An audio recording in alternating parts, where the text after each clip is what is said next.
Christmas morning had always meant something different to me: quiet, reflection, a moment to pause the rush of the world.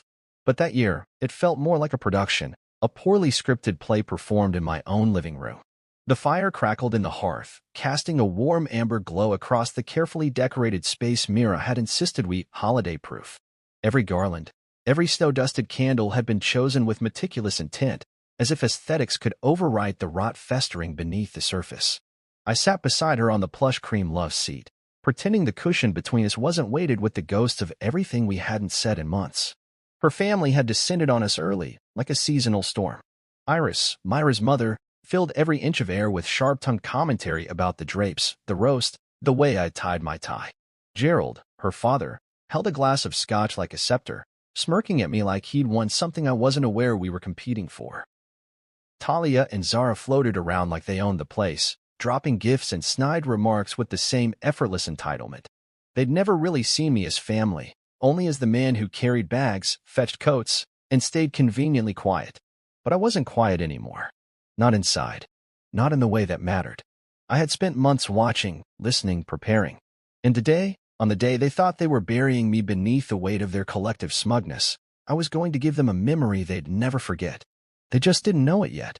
"Merry Christmas," Mira said, her voice syrupy sweet as she handed me a red envelope. Her nails were painted crimson, a match to her lipstick, both of which drew eyes away from the coldness in her gaze. Her smile stretched just wide enough to look convincing to the camera one of her cousins was holding up, recording the moment for posterity. The room buzzed with champagne bubbles and carefully choreographed laughter. It was all noise. Meaningless, polished noise. I took the envelope with steady hands. I already knew what was inside. Knew because I'd seen the draft on our shared printer tray 2 weeks ago before she'd quickly pulled it away and claimed it was just a contract for a friend. I hadn't said anything then. Just nodded. Smiled. Memorized the watermark. When she slid it into my palm this time, there was no hesitation in her movements. That alone confirmed what I'd known for weeks. She wanted to humiliate me. Publicly. With flair. I peeled the flap open slowly, letting the crimson paper fall away like shed skin. Inside were several sheets, legal language, courthouse stamps, her signature neatly inked in blue. Divorce papers. Served not by a stranger in a quiet office, but by the woman I'd built a life with, surrounded by the people who had always rooted for our end. The moment I held them up and let my eyes scan the header, the room erupted. Cheers. Full-blown clapping. Like I had just been awarded some ironic participation trophy. Gerald raised his glass in a mock toast. Talia leaned into Myra's shoulder, laughing into her curls. Zara snapped a photo, yes, a photo, while Iris actually dabbed the corner of her eye with a tissue, not out of sorrow, but the kind of theatrical satisfaction that people reserve for movie endings. I didn't say a word. I didn't flinch. That was the part that caught them off guard. They expected me to explode, to break, to stammer. Mira had probably rehearsed that scenario in her mind 100 times, me sputtering, her victorious, her family circling her like protective lions. But instead, I sat perfectly still. I looked at the papers, then looked at her, my gaze steady, unshaken. She seemed confused by my stillness, her smile faltering just a fraction, enough for me to see it. That first crack. She leaned in just a touch, voice lower this time, probably for dramatic effect. "You always hated surprises, didn't you, Jonah?" I gave her a small smile, the kind that doesn't reach the eyes, the kind that says I see you and I'm not playing your game anymore. I didn't speak yet. I let the silence linger. Let it stretch just long enough to become uncomfortable. That's the thing about people like Mira. They thrive on spectacle. But silence? That unsettles them. Cousins shifted in their seats. The camera phone lowered slightly. Even Gerald's chuckle softened to a confused throat clear. They had no idea what I had been preparing. No idea what kind of man I'd become when pushed far enough. For the longest time, I had thought being good meant being accommodating. That a man should protect peace, even at his own expense. But peace without dignity? That's just surrender. And I'd surrendered too long. I folded the papers neatly and slid them back into the envelope. I looked around the room, slowly meeting the eyes of each person who had clapped when I was handed that red envelope like it was a trophy. I wanted them to remember this moment, not because they had won, but because they were about to lose something much greater. "Thank you," I said finally, my voice even and clear. "It's thoughtful." Mira tilted her head. "You're taking this. Well?" I leaned back and rested my arm behind her shoulders, my voice dropping low enough that only she could hear me. You should have asked yourself why. For a moment, just a flicker, I saw it, the doubt, the flicker of confusion behind her eyes. She didn't know what I meant yet, but she would. They all would. I glanced at the tree, its lights blinking softly like a countdown. Everything was wrapped perfectly, or so they thought. But there was still one box left under the tree, white with gold trim, small and heavy, tucked beneath the lowest branch, hidden just enough to be overlooked. It wasn't jewelry. It wasn't forgiveness. It was the truth, neatly tied in a bow. And I couldn't wait to watch her unwrap it. Gerald raised his glass like he was christening a yacht. To new beginnings, he announced, scotch sloshing slightly over the rim. His voice boomed, thick with satisfaction and arrogance, the way only men who've never truly been challenged tend to sound. Around the room, laughter erupted again, this time more confident, more unrestrained. They thought the curtain had fallen, that the scene had ended with my silent defeat.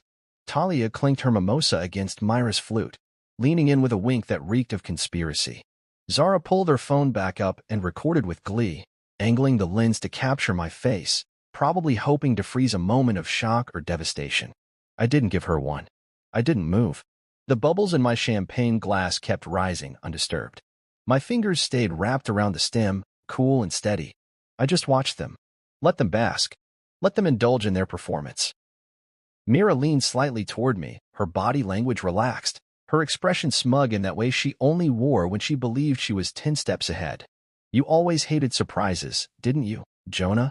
She said lightly, her tone playfully cruel, rehearsed like the final punchline of a sitcom.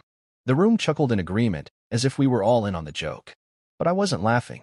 Not because I was angry. Not because I was broken. But because I was certain. I knew exactly what this was. A group execution. Public humiliation. They wanted a scene, a meltdown, an outburst, something they could point to and say, see? That's why she left him. But I didn't give them one. Because I'm not the kind of man who makes scenes. I make plans. I'd seen this play before. Not the exact one, but the themes were familiar. The plotting behind closed doors, the whispers just a little too quiet, the glances that lasted a second too long. And then, the big reveal, wrapped in tinsel and glassware. Only they didn't know that while they rehearsed their little betrayal, I had been doing some scripting of my own. Months of it. Patience is a kind of power. Most people don't realize that. They confuse stillness for weakness. But pressure builds in silence. And when it finally breaks through, it does so with purpose. So I lifted my glass. Not to toast, but to observe. My reflection stared back from the champagne surface. A man in a clean white shirt, charcoal sweater, groomed beard. Calm. Unbothered. Because I had already made peace with what was happening. They thought this was the climax, the high note. They didn't know they were still in the first act. I took a slow sip and turned toward Gerald, the self-appointed king of the moment. That's quite a speech, I said evenly. You ever consider theater? He chuckled, assuming I was being facetious. No need. Life's more entertaining. Talia giggled and Mira chimed in.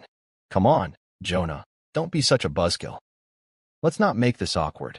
The irony in her voice practically dripped off her tongue, like she believed she was being merciful, granting me some dignified exit in exchange for my silence. I looked at her long and hard, letting the weight of my gaze rest on her until she started to shift in her seat. You're right, I said finally. Let's not make this awkward. Mira blinked, just once. Subtle, but it was the first sign she realized something wasn't adding up.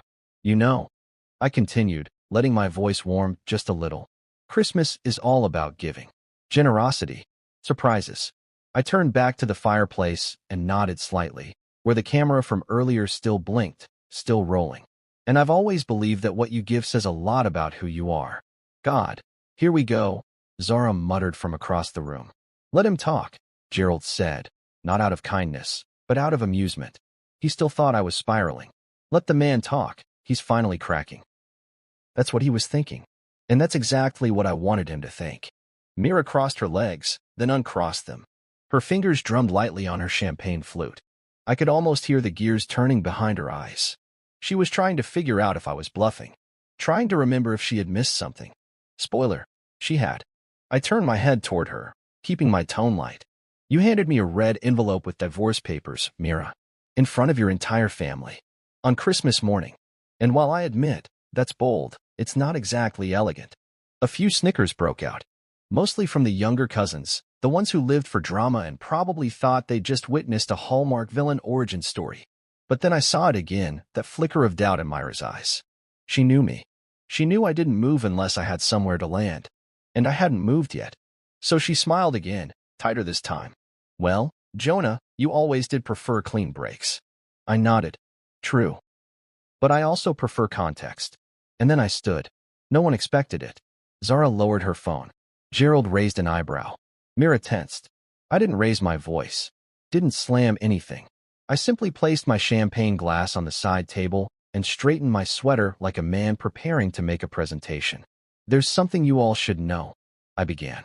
Something Mira forgot to mention while she was choreographing this little holiday performance. My hands were loose by my sides. No notes. No paper. Just certainty.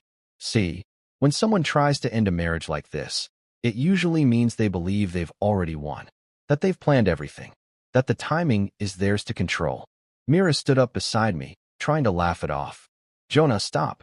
Don't do this. Not here. Why not? I asked, still not looking at her. You picked the time, the place, the audience. Gerald's tone darkened. What's going on here? I turned to him. What's going on is that I didn't come to this party empty-handed. That's when Myra's eyes widened. I leaned down, picked up a small gift box from under the tree, white, gold-ribboned, unnoticed until now, and held it in my palm. This is for you, I said, handing it to her. And then I smiled. Merry Christmas, Mira. The room hushed. The laughter had died. Champagne fizzed in the silence. Because this time, the surprise was mine, and they wouldn't be clapping when they opened it. I have a gift for you too, I said, keeping my voice smooth, deliberate, like I hadn't just been ambushed in my own home. Myra's eyebrows arched slightly, amused. She leaned back, the kind of lean a poker player does when they think they've already won the hand and want to see you bluff. Really? She asked, her voice tinged with mock surprise, that same performative sweetness she'd worn all morning like a new perfume. Her sister snickered, not even trying to hide it anymore. Gerald was back in his scotch, already disinterested in whatever desperate last-ditch effort he assumed I was making. But Mira? She was still watching me because she knew I didn't give gifts lightly, especially not after what she'd just done. I walked slowly to the tree. The laughter had faded into murmurs, fizzled into the flickering sound of the fire licking at the logs. The room, seconds ago full of gloating and noise, now waited, half expectant, half confused. Even the younger cousins, who had been busy scrolling or texting, paused to watch. I bent down and pulled out the box that had been resting quietly under the bottom branch, tucked beside a silver-wrapped package from Iris. It wasn't large, but it was weighted, dense, intentional, white with gold trim, a perfect little square, clean corners, a satin ribbon tied not with love but precision. I turned and walked back to Mira, holding the box in my hand like it weighed nothing. But inside, it carried more than any gift she could have imagined. She held her hand out almost lazily, but I noticed the slight tremor in her fingers as I placed the box into her palm. A shift. Subtle. But there. Her eyes lingered on it longer than she meant them to, studying it. Maybe she thought it was jewelry. That's what her sisters would have assumed. Some misguided olive branch, a diamond apology, a pathetic plea to reconsider. Maybe she thought I was trying to save face, to soften the blow she'd just landed. I watched her fingers move slowly. She untied the ribbon like it was sacred, her practiced hands suddenly unsure. The box opened with the faintest creak. First came the tissue paper, then the item beneath. Her brows knit together in confusion. It wasn't a necklace, or a ring, or even a note of forgiveness. It was a USB drive. Plain, black, unmarked, and beneath it, a folded document with a notary seal.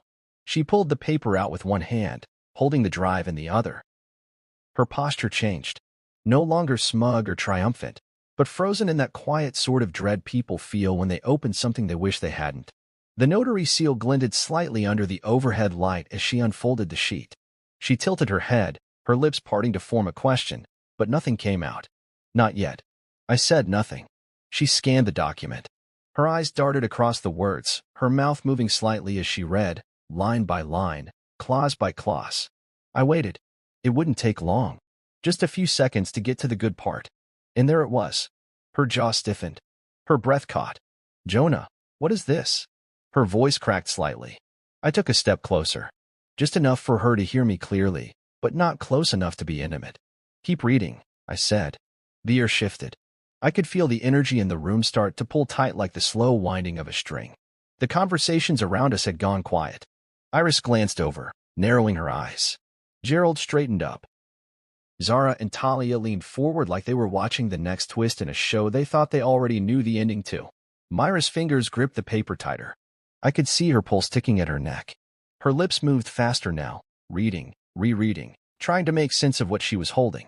The silence stretched, long and tense, until it snapped with 3 words. "You can't. This isn't legal." Her voice was sharper now, louder, cutting through the murmurs and dragging everyone's attention fully to us. I didn't flinch. "Actually," I said calmly, "it is." She looked at me like I had just confessed to murder in the middle of church. "You forged this," she hissed. "You had to." "No," I nodded toward the bottom of the page. "Your signature. Witnessed. Notarized. Dated. A month ago." Her hand trembled slightly as she looked down again. "I never signed this." "You did," I said. "You were just in too much of a rush to read what you were signing." She blinked at me, and I saw the panic bloom behind her eyes. That growing realization that she'd been outmaneuvered. I had spent months letting her think she was the mastermind. Let her believe I was distracted, docile, domesticated. I was none of those things. I had been preparing.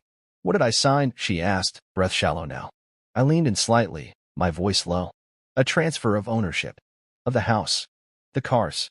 The business accounts." Myra's mouth opened, but nothing came out. She looked like a woman who'd been handed a grenade she thought was a snow globe. I turned back to the room and lifted the document for all to see. If anyone's curious, this is a legal instrument Mira willingly signed. It gives me full ownership of all shared assets. It went into effect yesterday. I paused. "Merry Christmas, everyone." Gasps. Audible gasps. A few muttered, "What the hell's," from the corner. Iris stood halfway up, wine glass trembling in her hand. Gerald furrowed his brows and looked at Mira like she had just dragged his reputation through the mud. Zara's mouth hung open. Talia looked like someone had poured cold water down her back. Mira, meanwhile, still hadn't moved. She just stood there, staring at the paper like it was going to catch fire in her hands. "This is a joke," she said finally, but it sounded more like a hope than a conviction. "It's not," I replied, plucking the USB drive gently from her hand. "But if you'd like to understand the rest, you might want to watch this." And I turned to the TV. Because the performance wasn't over. It was just getting started. Mira stood frozen, the notarized document still clutched in her hand, the pristine Christmas decor around her suddenly feeling like a garish stage set. All the red and gold, the lights twinkling cheerfully from the tree, now looked ridiculous under the weight of what she was holding. Her hand hovered slightly in the air, as if letting go of the paper might reverse time and undo everything. But I wasn't giving her that luxury. Not today. I walked to the entertainment console, retrieved the remote, and switched on the TV mounted above the fireplace. The screen flared to life, casting a cool glow across the faces that had, just minutes ago, been contorted in smug laughter. The mood had shifted completely now. No more jokes, no raised glasses, no winks or clinks or whispered insults disguised as compliments. Now there was silence. Pure, electric silence. Mira hadn't moved, but I could see her thoughts scrambling, crashing into each other behind her eyes as she tried to calculate the extent of what was happening. The document had already gutted her certainty. The USB drive was about to bury it. On screen, the footage began to play. No dramatic music. No build-up. Just cold, clinical video from the security cam installed in the conference room of our shared office. She didn't know I'd upgraded the system 3 months ago. Motion-activated audio recording. High-res visuals. Timestamped, watermarked, backed up to a cloud drive she didn't even know existed. The image was clear as day, Mira, seated across from Kenji Morales, our accountant, and, unbeknownst to her, the newest witness in a very thorough case. In the video, Kenji slid a folder across the table toward her. Mira picked it up, flipping through the pages without hesitation. She looked calm, almost too casual, like this was routine. Her voice was crystal clear when she spoke. "Once Jonah signs that loan," she said, "we'll drain the account. Split it. He won't know what hit him." Gasps rippled through the room. Her sisters looked like they'd seen a ghost. One of the cousins whispered, "No way." Iris was stiff, her lips parted, her glass untouched. Gerald turned his head sharply toward his daughter, eyes narrowing with a mixture of disbelief and growing fury. I didn't look at any of them. I kept my gaze on Mira, who stared at the screen like it might implode. Her body was still, but I could see her pulse beating wildly in her neck, her breath quickening, shallow and erratic. Her mouth moved slightly, tiny, involuntary motions like she was trying to find words that weren't there. She stepped forward suddenly, reaching for the remote in my hand. "Turn it off," she hissed. This isn't what it looks like." I didn't move. "Oh, it's exactly what it looks like," I replied. "It's just the part you thought no one would ever see." The video kept rolling. Kenji laughed in the footage, low and cocky, the way a man laughs when he thinks he's untouchable. "He's too soft," he said. "Too loyal. You're lucky he doesn't know how to fight dirty." On cue, I paused the video. The room was holding its breath. Myra's eyes were wide now, her pupils dilated, her face paler than I'd ever seen it.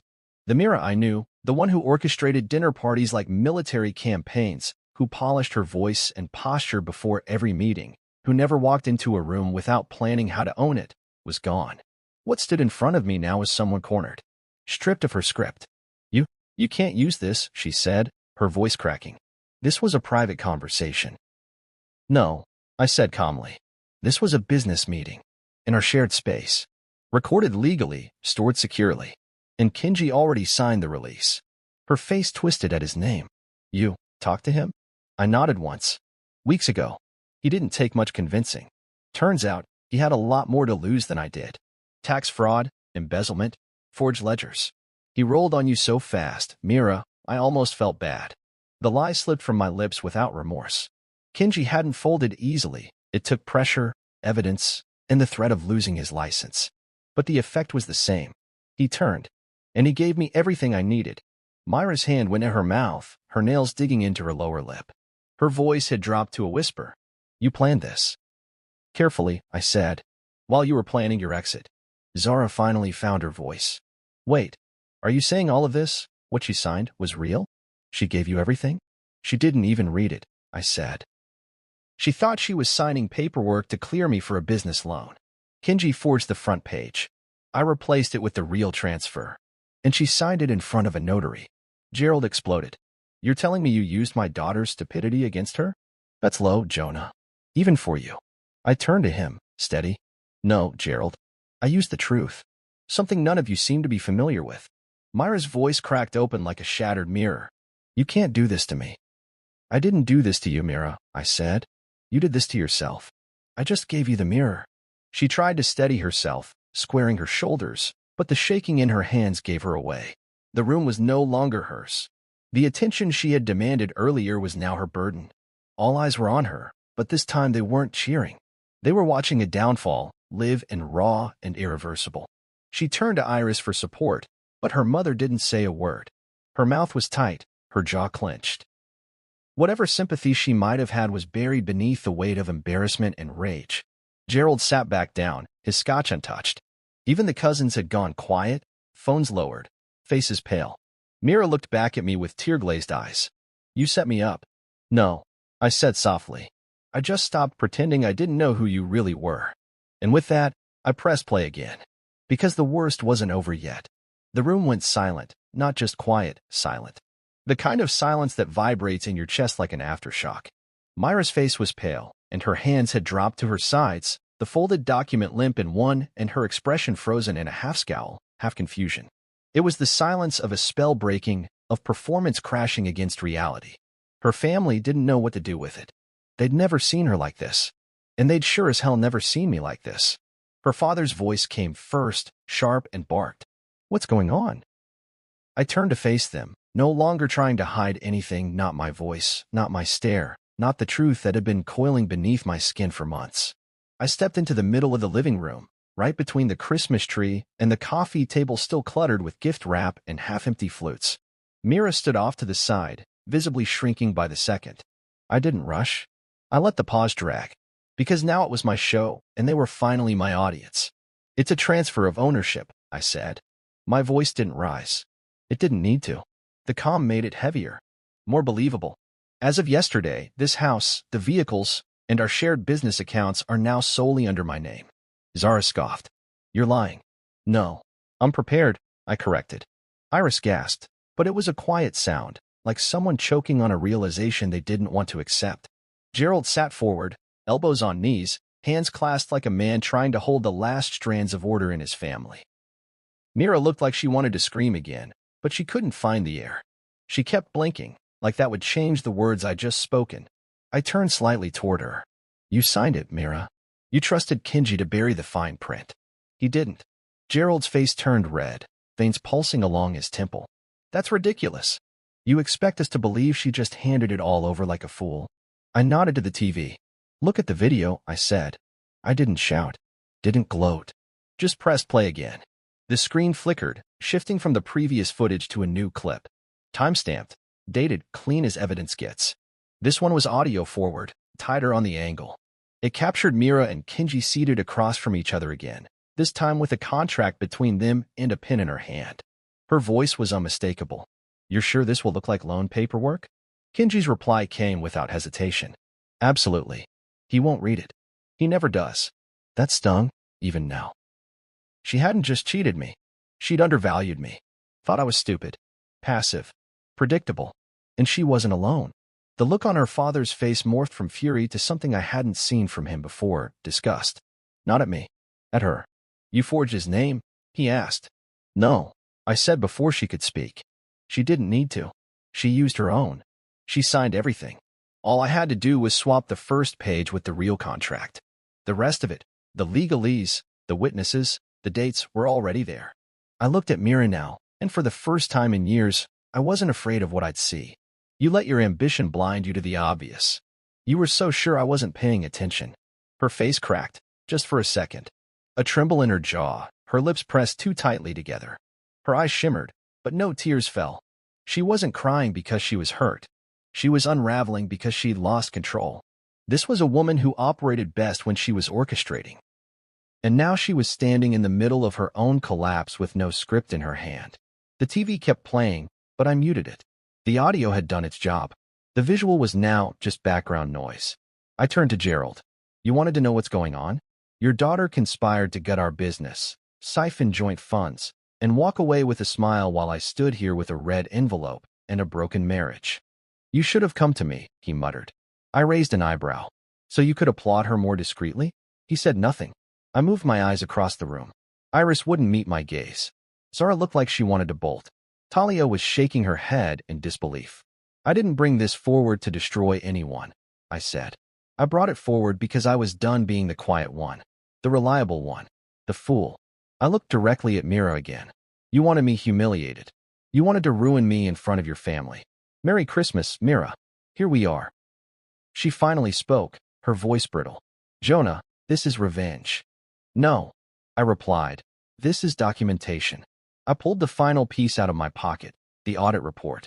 Crisp, stapled, with every account Mira thought she could drain listed in detailed transactions. Every dollar, every timestamp, every digital fingerprint. The room might not have understood what they were looking at, but Mira did. Her knees slightly buckled when she saw the front page. I handed it to her without venom. Just held it out. You don't get to play the victim now, I told her. You wrote the story. I just published it. Talia finally muttered. This is insane. No, I said. This is clarity. You've all looked at me like I was just furniture in this house. Like I was lucky to orbit Myra's world. But I was the one building the foundation while you all watched your reflections in the windows. A long pause. Then Gerald stood and walked toward the door without a word. Iris followed him like a wind-up toy. No eye contact. No defense. They just left. One by one. The cousins made excuses, gathered coats, and disappeared. No one asked for the rest of the video. No one dared. Zara looked stunned as she grabbed her purse, saying only, wow, under her breath before slipping out like a ghost. Talia lingered longer, her face unreadable, but eventually she too walked out, leaving Mira standing alone. The room was half empty now, like a theater after a final act no one applauded. Mira opened her mouth again, but I raised a hand. I'm not done, I said. But we are. Then I turned toward the hallway, because I had one more gift to deliver and one more goodbye to give. And this time, I would choose the exit. I didn't go far. Just a few steps toward the console again, remote still warm in my hand. The TV was muted now. Its screen paused on an image of Mira and Kenji in that quiet office, both of them grinning like they'd cracked some impossible code. But the real footage, The one Gerald needed to see hadn't played yet. Not the part that cut through more than just marriage vows. The part that ripped into the illusion of loyalty Mira had paraded around for years, especially to her father. I glanced over my shoulder. Gerald had paused by the door, one hand on the knob, but something had rooted him there. Maybe it was pride. Maybe curiosity. Or maybe it was the dawning realization that his daughter had orchestrated this deception in the name of ambition and self-preservation, not love. Whatever it was, I welcomed it. Wait, I said, turning the volume back on. You might want to see this next part, Gerald. Myra's eyes shot to the screen. Jonah, don't, she started, but I didn't even look at her. I just hit play. The room refroze, like someone had dropped the temperature. On screen, the hotel security footage began. Clear as day. Mira and Kenji entering the downtown Marriott. Their hands brushed as they passed through the lobby. He reached for the small of her back as they entered the elevator. Nothing explicit. Nothing that could be explained away, either. The timestamp showed it all. Midday meetings, overnight stays, checkouts in the morning while I was managing our business operations, while I was signing off on payroll and project timelines, while I was building what they planned to steal. I didn't speak. I didn't have to. Gerald's expression did the work for me. His lips parted, then closed, then parted again like he was trying to catch the right emotion before it slipped out. The rest of the room was still, stunned into full awareness.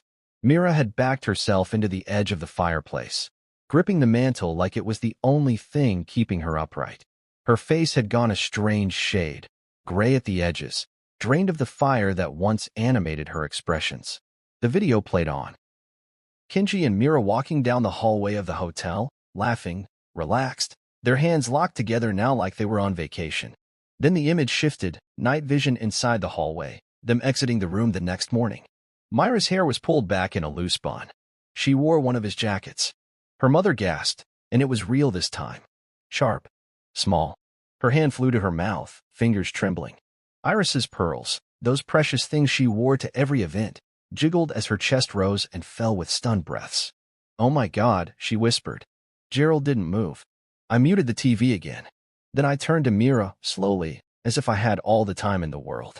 You wanted a performance, I said, voice steady. You made me the villain before I even knew there was a script. You painted me out as unambitious, slow, boring. But I wasn't the one sneaking into hotels while lying to everyone's face. She was trembling now, visibly, like every nerve in her body had decided to betray her at once. Gerald took a step forward. You embarrassed this family, he said, and his voice was low but full of venom, the kind he usually saved for me. In front of everyone. In front of clients. Friends. You used our business to fund your affair. Mira opened her mouth, but no sound came out. Just a shuddered breath. I trusted you. Gerald continued, voice rising now. I defended you. Against him. Against anyone who doubted your loyalty. And this, he pointed at the paused screen. This is what you were doing with our accounts. I let the words hang. Let the accusation linger without defense. I wanted her to understand the fullness of it, the totality. This wasn't just a marriage imploding. This was a legacy, a business, a name she had pulled through the gutter. And I had the receipts. I walked over to the side table and retrieved a small folder. Not the audit. Not the contract. This one was newer, printed the night before, hot off the email chain from my lawyer. I handed it to Gerald without saying anything. He looked down, flipping through the pages with tense fingers. This, I finally said, is the compiled report. It's been submitted to the board. The embezzlement, the fraud, the unauthorized wire transfers. Myra's name is on every transaction. Kenji's too. They've both been reported. His eyes snapped up. The board knows. They do now, I answered. Renee sent it last night. The vote to remove Mira as partner is scheduled for next week, but I've already got the majority. I turned to Mira. You said I never knew how to fight dirty. You were wrong. I just prefer not to. But when the gloves come off, I stepped closer, lowering my voice just enough that only she could hear. I don't swing to bruise. I swing to end it. She flinched. Her father's voice cut in again, quieter now, but more lethal. You're out. You hear me? Done. Dada. Mira finally croaked, her voice weak, but Gerald cut her off with a raised hand. No, he snapped. You used your position, our money, our trust, to fund your betrayal. You think I care about your divorce? You've compromised everything. The room stayed painfully quiet for another beat. The only sound was the faint whir of the heater kicking in and the soft tick of the wall clock. And then I broke the moment. I turned to Zara, who had been lurking by the doorway, probably trying to find an angle to slip out unnoticed. "By the way," I said, calm as ever, "the car you're driving? The Lexus? It's registered in my name." Her eyes widened, offended and confused. "Excuse me. You used my card to put down the deposit. Mira authorized it without consulting me. I transferred ownership back yesterday. The keys won't start it anymore without reprogramming." Zara blinked. "You're serious?" "Dead serious," I said. "You might want to Uber." A few scattered gasps rippled again, but I was already walking back toward the fireplace, placing the remote down gently, the footage still paused on Myra's smiling, grainy face. "Let's keep watching," I said, not for drama, but for clarity. There's still more to see. And this time, no one told me to stop. The silence that followed my last sentence wasn't hollow, it was loaded. Like everyone in that room had stepped onto ice they never realized was cracking beneath their feet. The TV screen still glowed with the paused image of Mira and Kenji, her lips parted in a laugh, his hand resting on the small of her back. A still shot, but it screamed louder than anything said that morning. Gerald hadn't moved from the spot where I'd handed him the report. Iris sat perched on the armrest like a bird too stunned to fly. Zara was by the door, clutching her purse like it was a flotation device on a sinking ship. And Mira was silent. Finally, I pressed play. The next video rolled. A new angle, this time from the parking garage below the hotel. Their car pulling in. Mira leaning over to kiss Kenji before stepping out, her hair tied up, sunglasses sliding down her nose as she adjusted her coat. The same coat I'd bought her last winter, the one she claimed was too plain to wear in public. She'd worn it for him. That detail, that small betrayal, hit deeper than I expected. Not because of the coat itself, but because of what it represented. Every compromise, every quiet humiliation I'd swallowed thinking it kept the peace. The video skipped forward, hotel elevator footage again. Kenji had his hand on the back of her neck now. Mira leaned in, whispering something just before the doors closed. I didn't need audio to know what kind of words they were. I'd lived long enough with Myra's performances to read her body like a script. Her flirtation was subtle, calculated, always dressed up in power. Behind me, I heard Iris whisper, "Oh my God." It wasn't loud. But in the stillness of that room, it may as well have been screamed. Zara muttered, "This is insane," as though the footage might rewrite itself if she objected hard enough. And then, Gerald. His voice, low but sharp, like gravel under a boot. "You embarrassed this family." The words landed hard. Mira looked up, eyes bloodshot now, her mouth working but no sound coming out. The last 30 minutes had peeled back every layer she had so carefully built for years. Her polish, her poise, her control. Gone. What was left now was just a woman standing in the wreckage of her own making, watching people who once adored her slowly step back. "Shut it off," Mira shouted suddenly, stepping forward as if she could grab the screen and tear it from the wall. I didn't move. I looked her in the eye and said, calmly, "You made the movie, Mira. I'm just screening it." She stopped short, breathing hard, jaw clenched. The facade had cracked completely now. Her hands were balled into fists. Her face was blotchy, streaked with the kind of panic that couldn't be camouflaged with charm or a carefully placed laugh. This wasn't some boardroom disagreement she could win with confidence. This was exposure, full and irreversible. I walked over to the coffee table and picked up a second envelope. Cream-colored, sealed in gold. I held it out to her. She hesitated. Then, with trembling fingers, she picked it up and broke the seal. She unfolded the contents slowly. Her eyes scanned the document, left to right, back again, and then lower. Her breath hitched when she reached the signature page. Her entire face dropped.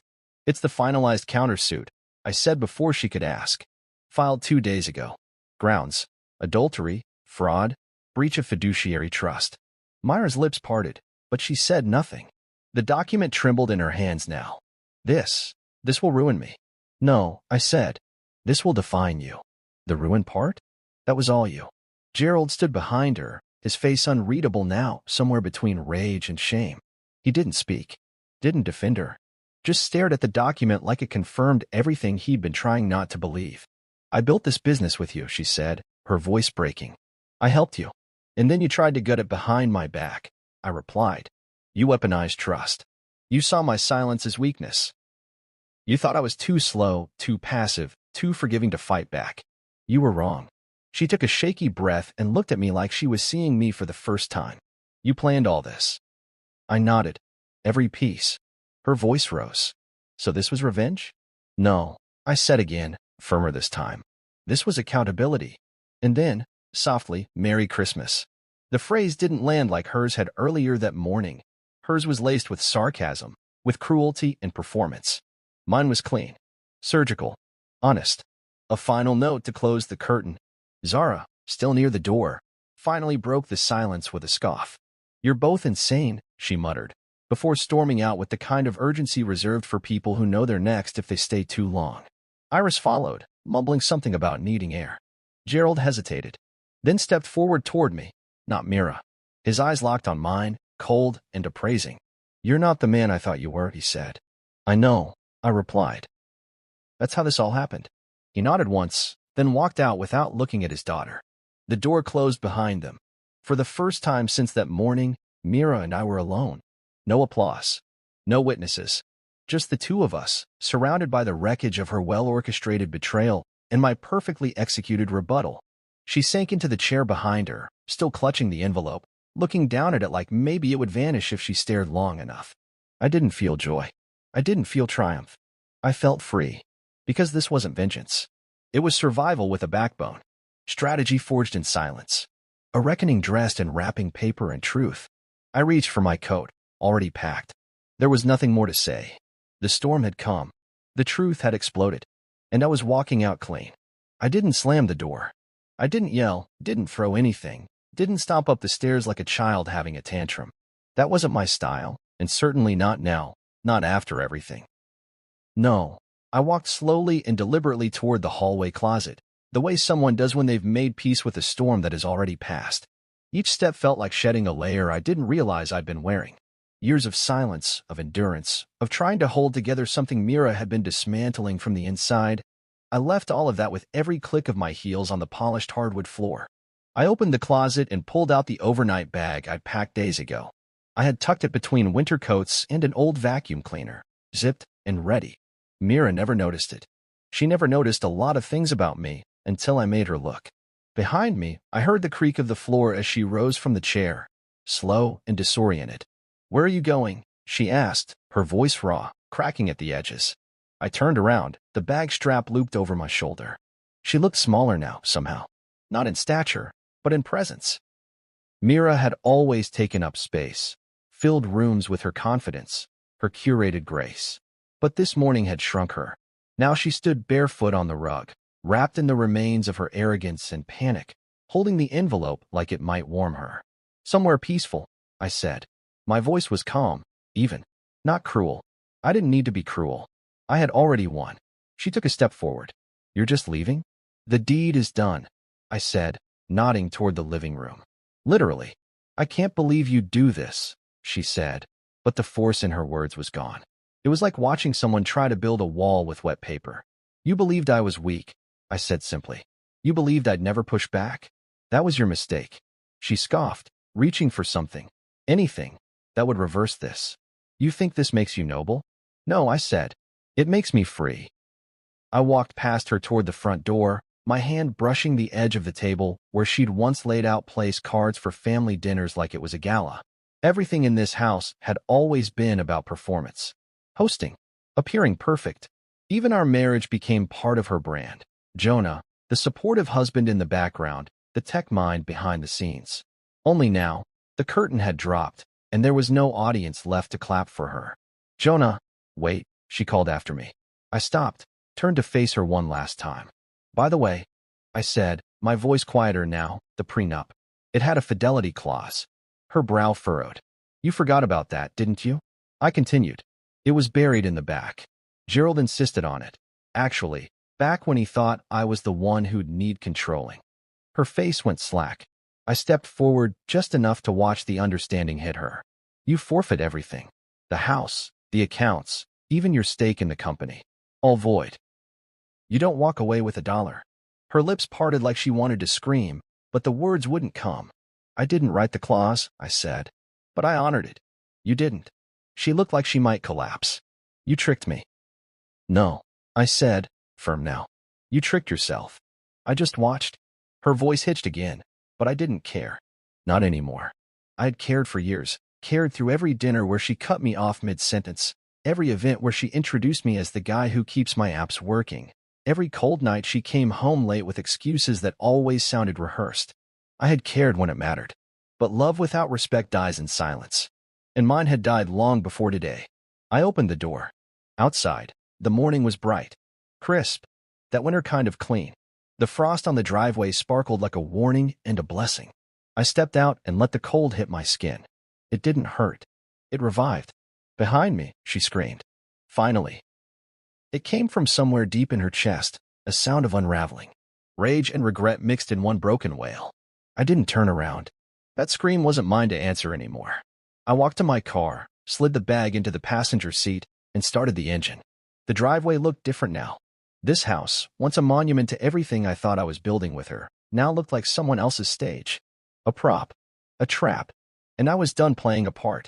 As I pulled out, I saw the curtain shift.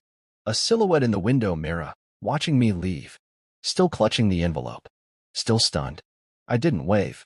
I didn't nod. I didn't offer any last-minute word to soften the blow. There was nothing left to say. What was the phrase she used earlier? Oh, right. Merry Christmas. Mine came wrapped in exit clauses and notarized signatures. And this time, I was the one giving the surprise. The city stretched ahead, traffic light, roads clear. My phone buzzed once, my lawyer, no doubt, confirming receipt. I ignored it for now. I didn't need to hear anything else. My part in this story was done. The performance was over. The lights were out. All that was left was peace. I didn't drive far. I didn't need to. Just far enough to feel the air change, to feel my chest expand without the weight of pretending. A cabin waited for me about an hour out, quiet, surrounded by trees, untouched by Myra's fingerprints or her family's opinions. It was already stocked with groceries, firewood, and silence. I would sleep there tonight. I would wake up tomorrow and not hear her voice in my head. I would not wait for the next betrayal. I would sit with the truth I finally spoke and let it echo through the space she never thought I'd claim as my own. I was done being the husband in the shadows. Now, I was just a man who walked away on his own terms. And peace? Peace never screamed. Peace didn't throw tantrums or clap in unison. Peace just was. And it looked damn good from the rearview mirror. The cabin was exactly as I'd left it, modest, quiet, surrounded by towering firs and the hush of wind passing through bare winter branches. There was a dusting of snow on the roof, clean and untouched, like the whole place had been holding its breath, waiting for me to return. I parked the car, stepped out, and stood for a moment with the engine ticking behind me. No voices, no judgment, no clinking glasses or forced laughter or backhanded compliments disguised as holiday cheer. Just stillness, honest and cold and welcome. I carried the overnight bag inside, shutting the door behind me with a soft click. The air inside was cool but not freezing, the kind of chill that welcomed fire. I lit the hearth first, the sound of the flame catching on dry kindling soothing in its simplicity. No politics here. No lies. Just fire doing what it was meant to do. My phone buzzed on the kitchen counter. I let it ring the first time. I knew who it was. Renee Dabbery, my attorney, didn't usually call unless something needed to be said. By the second buzz, I picked up. Jonah, she said without preamble. Her tone clipped but pleased. Everything went perfectly. I leaned against the edge of the counter. I know, I said. I saw it play out. You expected fireworks, but that was a demolition, she said. She didn't even try to deny the footage. There's no denying what's already lit, I replied, watching the fire spread across the logs. Renee chuckled. Your accounts are secure. The ownership transfer's held up. And we've already submitted Kenji's name to the board with supporting evidence. The audit will do the rest. I ran a hand over my jaw. How long until it hits the industry? By tomorrow morning, most of the tech sector in the city will know Mira Thorne is out at her own company. Correction, I said. My company. She hummed in agreement. There's one more thing. I raised an eyebrow even though she couldn't see it. Yeah, Kenji Morales was arrested this morning. That made me straighten. Seriously. Tax fraud, she confirmed. Turns out our accountant had been doctoring more than just her company's books. He's been skimming from at least 3 other firms. Someone else flagged him. You just beat them to the fire with your complaint. I couldn't help it. I smiled. Not a big one. Just enough to feel it. A small, earned expression. The kind that feels like closure. Turns out betrayal isn't deductible, I said. She laughed. You're colder than I thought, Wells. Not cold, I said. Just clear. We ended the call shortly after. No small talk. No reassurances. Renee didn't do fluff, and I appreciated her for that. She was the kind of person who handled facts, who moved quietly but efficiently. And now, she had helped me reset the scales. I walked into the living room and dropped onto the old leather couch, my body sinking into it like it was built to hold men unraveling from battles no one else could see. The fire warmed the space gradually, casting flickers of gold across the floorboards. I kicked off my shoes, leaned my head back, and stared at the wooden beams above. Mira had been many things. Brilliant, beautiful, ambitious to a fault. But somewhere along the way, she'd lost sight of the difference between building something and simply using someone else's foundation to climb higher. She didn't just cheat on me. She tried to erase me. Tried to cut my signature off the life I helped build so she could paste hers over it like I'd never mattered. But she forgot the first rule of any game built on illusion. The house always wins. And I was the house. I had paid the bills. I had written the code. I had signed every dotted line that got us those contracts in the first place. I had stayed up nights solving problems while she smiled for cameras and delivered keynote speeches at conferences we only got invited to because of our system's efficiency, my system. I was the ghostwriter of her spotlight. But ghosts can haunt when provoked. I pulled out my laptop, opened the lid, and tapped into the secure drive. There was still cleanup to do. Clients to notify. Partners to inform. I wasn't going to burn everything down. This wasn't scorched earth. This was pruning. Careful and necessary. I would rebuild the company with a sharper edge. No more shared leadership.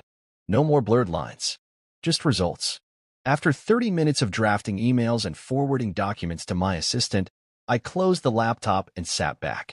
The fire had consumed most of the first log. I added another, listening to the quiet crackle and pop, feeling it push back the cold air inch by inch. My phone buzzed again, but this time, I ignored it. No part of me needed to hear Myra's voice. Not tonight. Maybe not ever again. She'd try to spin the story, I knew that. She'd call friends, tell them I ambushed her, painted her into a corner. But the footage didn't lie. The signatures were hers. The timing was hers. I simply accelerated the ending she'd already set in motion. I walked to the kitchen, poured myself a drink, bourbon, neat, and stood by the window. Outside, the snow was beginning to fall again. Light, delicate flakes catching the moonlight. It was so still, so opposite of what I'd left behind just hours earlier. No echo of raised voices. No shattered illusions or scathing glares. Just wind and snow and the kind of silence that doesn't ask anything of you. I lifted the glass in a quiet toast. To no one. No revenge. No audience. Just a man and the truth. I had always been the quiet one. The one who didn't fight back because he thought love meant swallowing pride. But what I learned was that peace isn't something you wait to be handed. It's something you build. Deliberately, unapologetically. And when someone threatens it, you protect it. Even if that means walking away from everything you once thought was home. I took a slow sip, let the burn settle in my chest, and finally allowed myself to smile. I didn't need applause. I didn't need an apology. I didn't even need closure from Mira. What I needed was already mine again. And tomorrow? Tomorrow, I would wake up in this cabin, make coffee, and start rebuilding. Not from scratch. Just from truth. And truth always has a way of surviving the storm. It snowed that night, soft and slow, blanketing the cabin roof and the tree branches like the sky was laying a clean sheet over everything. I didn't turn the TV on. Didn't check the news. Didn't reach for my phone, which still sat face down on the kitchen counter, silent and forgotten. For the first time in years, I didn't feel compelled to respond. There was nothing urgent to manage. Nothing to repair. Nothing to prove. I sat by the fireplace, legs stretched out, glass in hand, and just listened to the creak of the walls, to the occasional thud of snow sliding off the eaves, to the hush that comes when you finally stop performing for people who only ever wanted to see you lose. That silence? That was peace. And it didn't feel empty. It felt earned. Outside, the world kept turning. Emails would get sent. Calls would be made. Mira would scramble to salvage what she could of her image, her contacts, her control. The board would meet without her. The story would spread, polite in some circles, vicious in others. The woman who thought she could orchestrate a public execution was now the subject of one far more quiet and complete. But none of that belonged to me anymore. Inside this cabin, there was no judgment, no manipulation, no applause or betrayal. Just breath, just warmth, just the man I still was beneath all the roles they tried to bury me under. I rose and opened the back door, stepping out onto the small wooden deck. The air was sharp with cold, but invigorating. The snow crunched under my socks, but I didn't care. Above me, the sky was wide open. No city glow, no noise, just a stretch of stars watching over everything. I took a deep breath, letting the cold fill my lungs, then slowly let it go. I thought about Mira not with anger now, but with clarity. She didn't destroy me. She simply revealed herself. And I responded, not with rage, but with strategy. That's the part no one sees. The quiet men. The steady ones. We don't shout when we're hurt. We study. We learn. And then we act with precision. She gave me divorce papers. I gave her consequences. There's a difference between pain and justice. What I'd done wasn't vengeance. It was redefinition. I had rewritten the script she tried to hand me and turned the final page before she even realized the chapter was ending. And now, there was no one left to interrupt me.